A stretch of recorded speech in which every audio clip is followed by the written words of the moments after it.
Did they know the story? And now you tell another generation who can tell another. That's right. Other second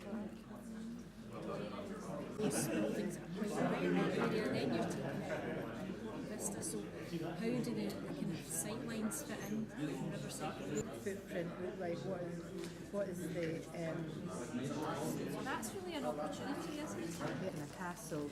You can see it from all sorts of different places, and the trick is, to orchestrate it as you walk. And where's the most important bit to be? Leading Street frontages. Leading Street are really poor just First Street frontages and linkage, connectivity. Potential as well for what we can do. It ties into that one too, because the artifacts could be displayed there, the collections. I think standing up there looking at the landscape around it, there's so much that can be done with it. So I'd say that's There's more outlet. The things I thought about was Made of the water, because I think, in my view, it turns it back on the water. How can we animate the water like other areas in waterfronts? You had the Denny shipyard who developed the hovercraft. Why you don't get somebody like Swedish to have hovercrafts, to go up and down and do the trips? That'd be great. Up through the trips. I think that we need to mix of stuff. That always occurs to me is that people, especially coming down that road, this comments, several hundred years, it wasn't built hard. What they were talking about was an anchorage in the River Clyde with Can I interrupt here? I'm just going to look. Can I write down any key points that people have been talking about when I've been away, just so that we've got something?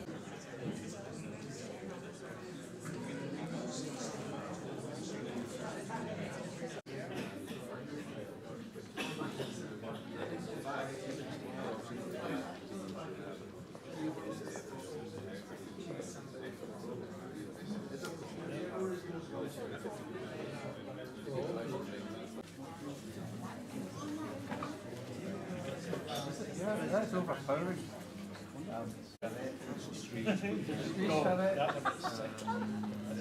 It's very witty.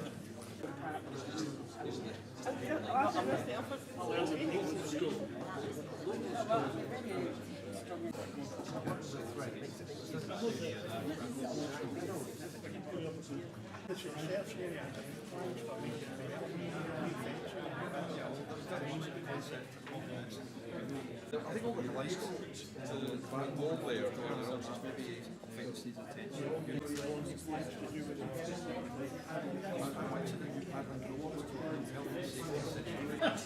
Raise finance. you can't repeat anything that's already been up. So we're all looking for new ideas at the end of it. The bowling club relates to that area. There's a block views, there's a kind of stop access. So what we need to do is to try to understand what the bowling club's aspirations are. Pier Park is an important part of the area, and there's lots of opportunities for events there. Could the pier be interested to make it part of that cycle route? And finally, consider introduction of a cafe. It's good. Here.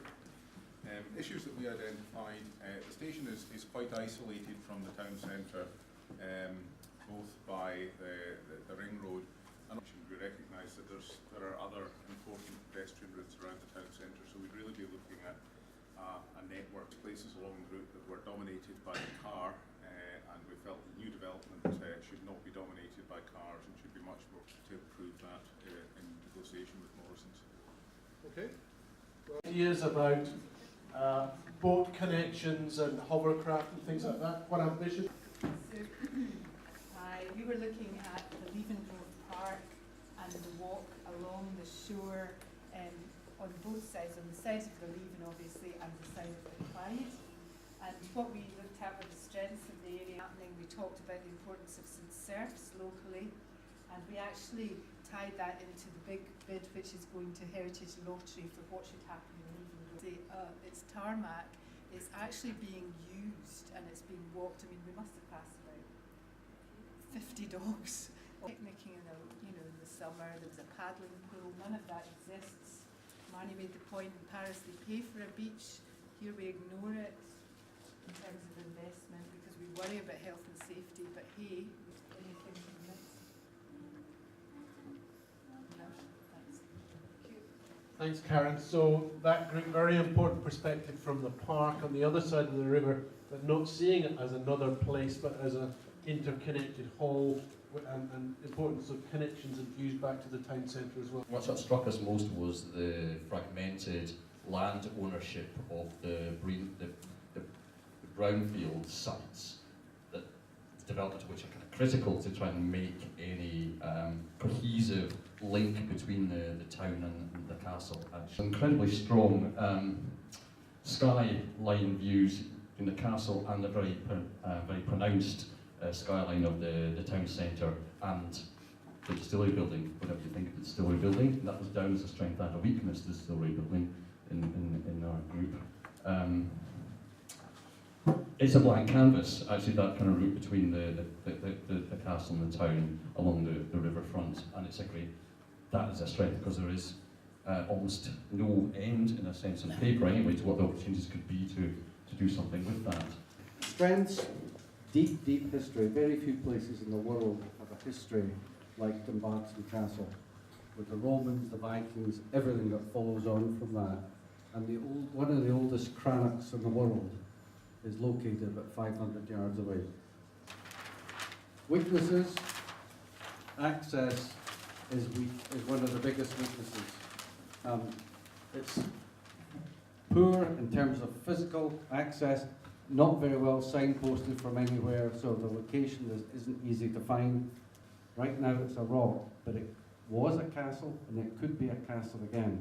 The big difference is a rock gets no money, no interest, a castle brings people in. Opportunities.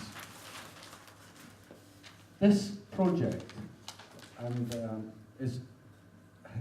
has attracted the attention of multi-interest groups. If you look around the room and this charrette and everything else, this is probably the first time that I've seen such a coming together of people in Dumbarton in many, many years. We see this, the big picture, as the cornerstone of Dumbarton's regeneration. I know that sounds grand, but we really mean it. The 100 Years' War, 14,000 Scottish troops left here to go and fight for the French against the English, and in some cases actually fought battles directly in France with the English where there were no French people present. The Jacobite connection, the fact that Napoleon was nearly kept here, it was the gateway to France for many, many centuries. No museum to the Old Alliance in Scotland, but there are artefacts which could be got from all over Scotland, which we could try to persuade people to lend to a museum here. I think it's a goer. Voila. There you go. Starting this summer, Dumbarton has its own Bastille Day. But there's a huge opportunity based on the heritage, the physical heritage, the stories behind it, but also the scenery, the attractiveness of some of the townscape, of the park, of the two rivers where they connect, and of the rock itself. So that was the only, apart from the Denny Tank Museum, that was the only physical structure left of the Denny shipyard. Now, people who are a great deal older than I am can remember when Denny's was a going concern. I don't think the Denny's connection should be left out of this. Looking at the whole of this project as not individual bits, but the whole thing, Denny's is a very important part, and Denny's has got links to lots of different bits in the town, and I really think that hasn't been mentioned, and I think that's a really important bit that should be kept under consideration. Just pick up from what you're saying, both the physical presence and legacy, but the story. Yes. Okay, that's really helpful, and that's really powerful.